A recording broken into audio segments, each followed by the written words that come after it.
Hello and welcome. Currently 7:47 p.m. Eastern, and the date is the first day of April 2021. My name is Derek, and this is the Money Charts channel. All bets, trades, and amongst the like, yeah, that's each his own risk and their own reward, mostly being that of a crypto video. But I'll start it off within the precious metal of that silver. And very recently, price reaching a key Fibonacci level of 23.94. And the Fibonacci is exponential. Most people don't calculate it that way, but I do. Key high, around 29 high change, divided by key low, about 12. To the exponents of this is 76.4, 61.8, and 38.2. And then multiply the lows again of around 12. And that's what the answers to those numbers are. And within the 24-ish area, monstrous congestion from basically September into December. Pretty much a retest here, and another retest. Spent very little time of it the last time in January. We'll see if that's the case again, because the market's had a decent sized rally in here but only decent. It was a decent sized sell off as well. 1.6% up and then 1.7 again from the lows. Price action coming back to this level of previous resistance. So therefore, any type of correctionary moves from this low to whatever this short-term high happens to be, you see failure below 61.8% amongst or going below it, probably breaking down below that level. But you can see in here, since that run it has made a nice pattern of higher highs and higher lows. And on the short term now, it's very extended towards the upside. Amongst the 4-hour term time frame, it's got a long, long ways to go. So even if it has a good run, it goes up to 26 or whatever, that doesn't guarantee that we're ready to go and things are in just a magnificent, magnificent setup, because really, as it plays out, just a long, long term sideways consolidation here, and it's got to go up a lot higher, pretty much well over 28 before short term bullish conviction can be talked about, at least from my book.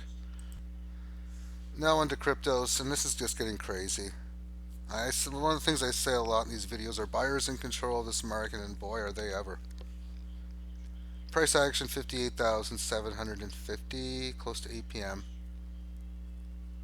And I'm going to shorten this out. I mean, the weekly is just well overextended, but a little bit of correctionary moves within it without even touching the 18.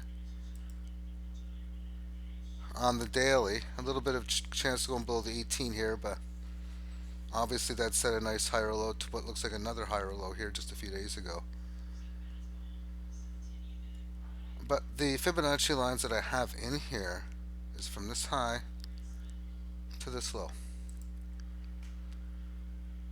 holding and staying above it for a significant period of time, telling me that the selling that occurred from March 13th to that of the 25th, near failure. So the probability odds of the two things occurring, any sell-offs that occur should hold 61.8%, meaning it shouldn't go below 61.8% from the 50,000 lows in here, meaning it should really stay and hold above 54,000 change. And number two is just a matter of time before this thing gets going, gets above 60. Most likely, probably even takes above this high in time, 61, and then you start to see like 63, 70, 80, whatnot. Okay, that's Bitcoin. Now let's move on to some altcoins and against the Bitcoin for each of these. First off, Doji, however you want to pronounce it. There's at least 10 different ways to pronounce it.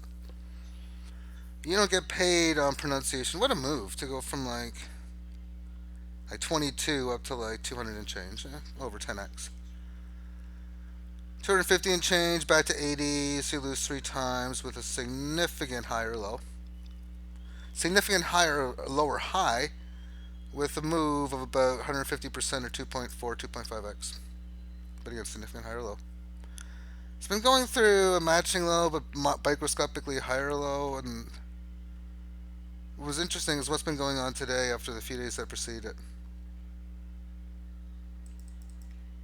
For beforehand, we had all of this support in here. And now it's breaking down below the 18 average of lows. But in one session, it got above all of these highs. It was able to retest this one where it did, of course, resist it. And intraday today, Well, before all this was going on, this is what the market looked like. There's your downtrend. I mean, there's nothing in here that's saying a bunch of big buyers are going to come in and just take out a bunch of ask orders, which is what happened within these two sessions. Up 16% at 6 in the morning, and then up that of 6.5%. And it was up more, of course, with the line at 7 o'clock.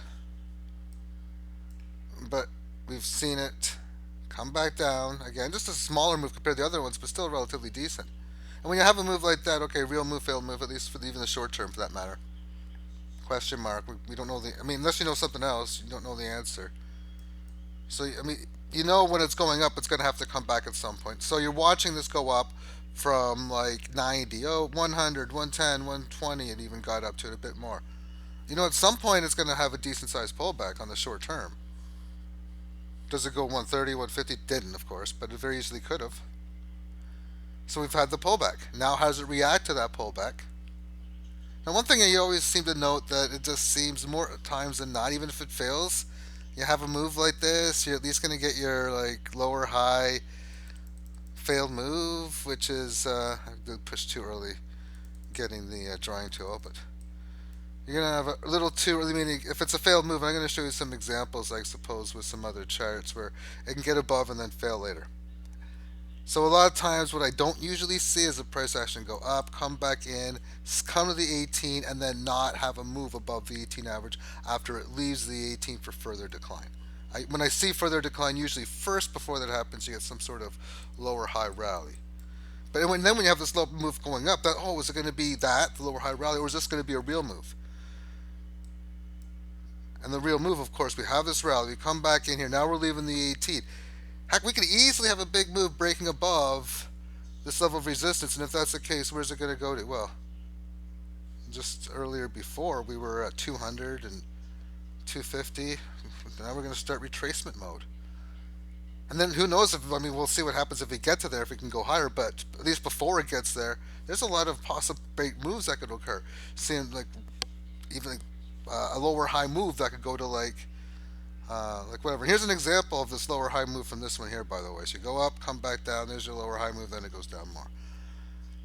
But there's the Doji look. A bunch of other coins I find very interesting. And I'm also going to take a look at a bunch of other like shit coins for the most part that probably have maybe some I've never even heard of before, or I don't know the names of, because I'm going to be looking at coins that I got a list of a whole bunch, and we're just going to see what's active right now. We don't even know what's going up or down big, and it's a bunch of coins on Huobi. But before we do that, some coins that I do know of, and ones I've been showing recently. One of which is DGB or Digibyte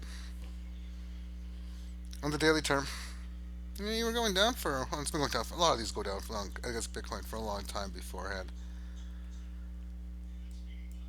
So a little, whatever, V shape, reverse V shape formation.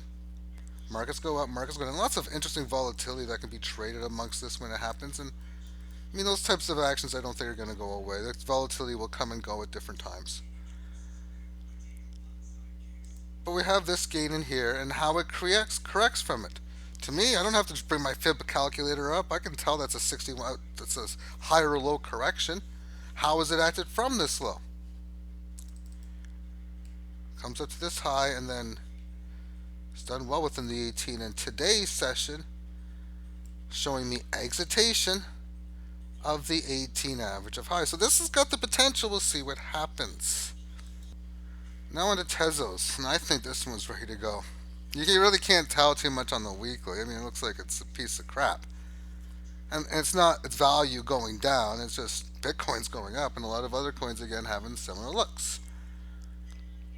And a lot of times you want to look at coins that have been beaten down or unloved, and also, furthermore, if you could see it in some sort of bullish breakout stage, and maybe this might fit the billing for it. So there's a down move and sideways correction overall. Within what has been a sideways correction, we know previous highs has got to get above at least as 1184 before you can start to say, okay, long term, it looks like this is breaking it. So it has to at least have a break above that. It does look, at least we're going to have a test of that level, and I like how it's been playing within the 18. All of this in here on the correctionary phase. And then for the last few periods in here, how it's able to get above it, pretty much support this level of resistance, and it's exiting well today above its recent level of resistance. And amongst the 4 hour, it's just a lot of short-term volatility here. The amount of times you can be able, if you have the opportunity to be able to do it, you see these just short-term moves of all these key highs and key lows. It's been over and over. So far, that's how it looks on the key highs and lows. If you're able to capitalize on it, what it would mean is your sell order here you haven't bought back. But anyway, this market, this trend here is pretty much broken the resistance for it, and the rate of ascent is going higher. One of the things I'd be looking for as a signal, or just a parameter, if you will, for this to be ready for a bullish setup. Now it's going to get above this previous high. Not like it's a big one, but that's where we're playing out. And playing out now as far as the key point to get above. Where did we come from as resistance? I mean, this is so clear. 775 or 7750. And this is 7 decimals. But the range of the 775 handle up to about 800. Or 8,000 Satoshi. So if we come back to the area, that's what I'd be looking for support. But we don't need to come back for this thing to break out. This thing could go now, and if it does, we usually have a decent size. A lot of times it'll be fast and furious, but a concise move to a next key level, and usually it's going to be relatively decent. I could just, even if it's a lower high move near 1,000 psychological as well, should have no problem getting there fast. Then you got like 1168. It's got to get above that, as mentioned, for this to even have an attempt to break out what has been a neutral range since midway point of December, or basically for the last 4 months or so. Okay, let's move on to Go Chain, 128 Bitcoin Satoshi. I just love how this has been playing within the 18 average. We have this level of resistance on March the 11th, March the 12th, March the 19th, and that of the 25th and 26th. And at around 121. And in here it got up to 133. It's pretty much holding and staying above it, with the exception of a small basis points on these 2 days here. For quite some time, holding above the 18 average of highs, which has rapidly been rising, and trading within it for a good amount of time, considering it broke out an excitation on March the 11th, and then it had a great move, and it wasn't able to get above that established resistance that it pretty much hit that day for the most part, but it stayed well within the 18 until like just a little while ago, like 2.5 weeks, dozen and a half days.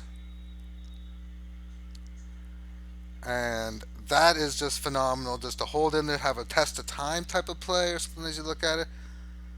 So to me, I think this is poised to have a move up to at least well over 200. I got a line in here because to me this is an aggressive sell area. QDO might have the same thing, an aggressive seller level at about 3,000. Weekly term time frame, market's at least neutralized. You can see 18 average of highs is starting to rise. So the 18 average of lows is going to as well. Barely is actually, but next period you'd really notice it though.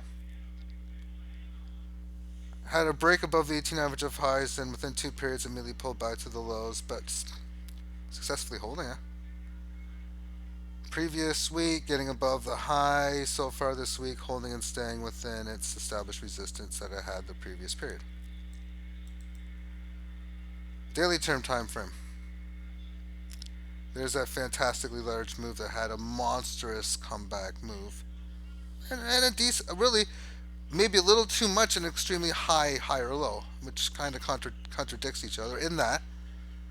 Yeah, maybe like around here, like 1238, it could have came down to, but it did, and then it just went to another leg. But from this low here on like 657, this is much lower than twice hit area here around under 1,000. From the lows on mid-March, or 2 weeks and a half, a little over 2 weeks ago, has excitation of the 18 average of highs on March the 23rd. Nice little move to test previous high, piercing less. comes back down to the 18, and it does so for about 4 days. But I like how it's leaving this right now. To me, it looks like Qtum is ready to go for a significant move. Again, my price target objective is around 3,000 Satoshi. And actually, it's 30,000. I'm looking at this, there's 7 decimals here, so 30,000, but the 3,000 handle, basically. And finally, Theta, 19,500 Satoshi. Back down to the 18 average of lows on the daily term time frame. The last time it has even seen price action within it was when it had both the excitation and attempt to leave this range. Of course, the attempt was successful. We'll do it that fast on March the 2nd. It started the month leaving the highs, and it wasn't able to get back until, well, the end of the month is March 31st. Really phenomenal month. Obviously, has to correct at some point, and now it is. Now, as I was saying before this all even happened, we had this level of resistance in here. So first, I was even saying how I liked those horns staying above this after we had such congestion near 1,000 Satoshi.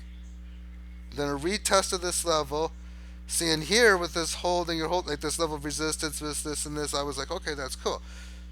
And you can see just the move from this here to the rally in 2020, from the end of July lows to early October highs, that the price, with an amazingly large sell-off, when you look at this, the amount of days and even just the amount how it went down, was able to come back to an area that was resistance on one, two, three, and to a degree 4 occasions. And then to hold and stay above it for not that long, but a decent amount of time, because what a ferocious rally had started right around Christmas time.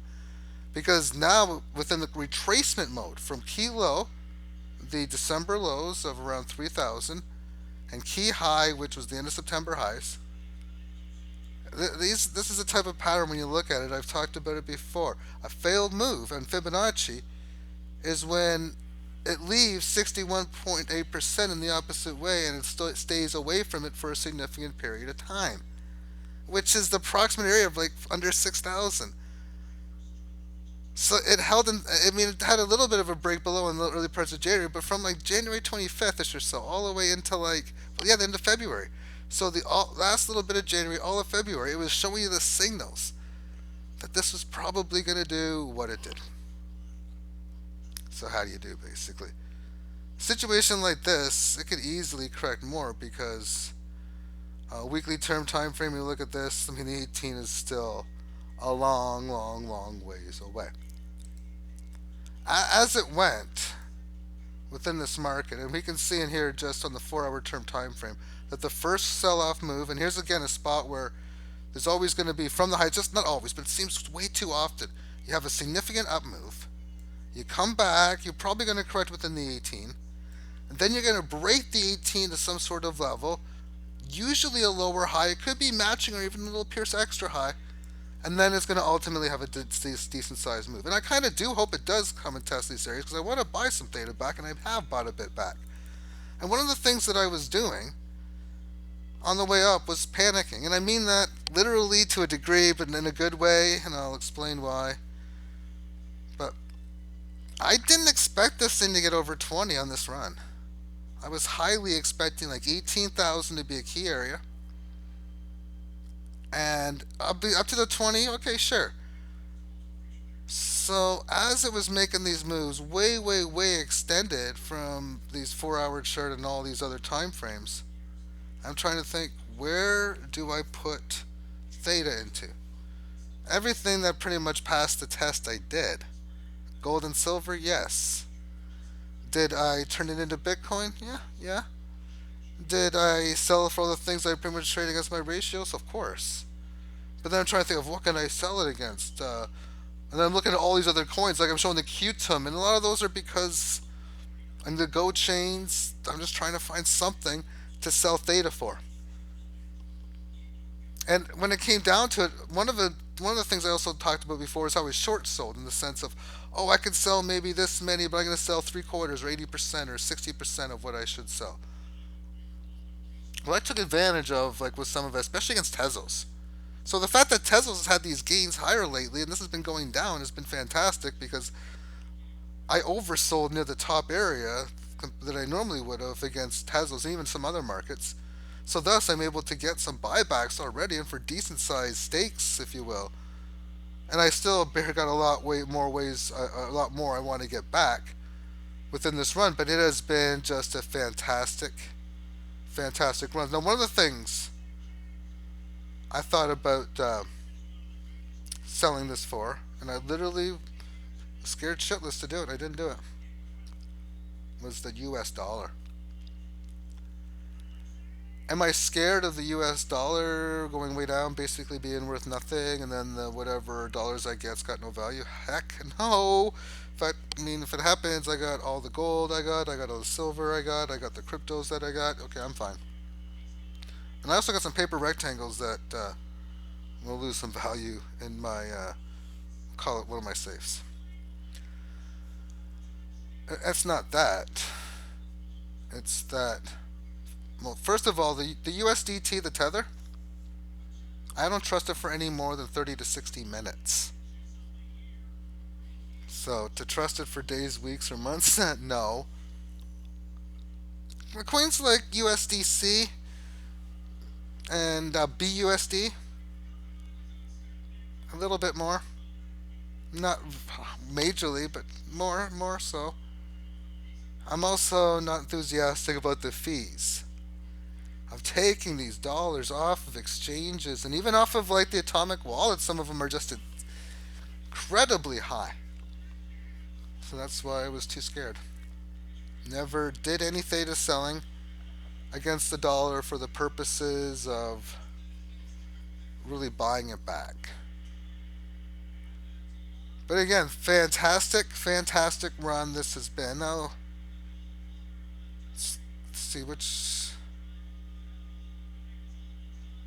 I probably did some Fibonacci before, but just a quick look at what's this low? 53, 56.34. And the 76.4 on this is 19. And that's pretty much current area. And even on the current session, the 15-minute term time frame, that's where we're basically hitting. As just from here, just a decent amount of selling. And a lot of this is because of the overextended market. You go way too far, way too fast, and it needs to settle down a bit. So this is a spot where you go from 19 mid-change, and now it's went down to closer to 19. Not 9. It's decently lower. I'm not saying can't say 19 low when it's 19,200. But below the there's a little term I wish they had for. If you understand what median is, I don't know if there is for something like this, but it'd be what the lower median number that I would need a name for. Meaning, you take 100 things. The median is the 50th ranking of those things. So 100 different numbers basically. So the 50th largest number is the median. Well, what about the 25th and the 75th, which is the median within the median type of a deal? So the upper and the lower end of median, if you will. So whatever that lower end median number is where we're going to, I guess I define it as. I just don't know if there's names for it. Again, you have like 100, and then you have like 0. Then you have like 50. So you have 100 cases of things that happened. And then you have these numbers in ascending or descending order. So this is whatever the median value is.